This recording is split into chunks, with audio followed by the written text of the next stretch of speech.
দেশ শান্তিতে চলতেছে না। কারণ কিসের লেগে, এই যে মনে করেন দিন রুজি করতাম, যাই রুজি করতাম আগে মোটামুটি, আর এখন ওই যে অটো রিক্সা, বাংলা রিক্সা পাইতেছে না বাদ, অটো রিক্সা যাই একটু পাই, কিন্তু অটো রিক্সা তো মনে করুন ধরে ধরলেই মনে হয় 1500 টাকা দিতে হয়, ধরলে 1500 টাকা হচ্ছে।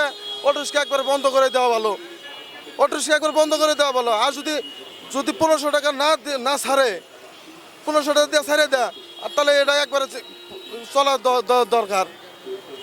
এর জন্য তো কষ্ট ভোগ করতে হয়। আর যদি না বন্ধ করে তাহলে 1500 টাকা দিয়ে কেন ছেড়ে দেয়, কেন ছেড়ে দেবো?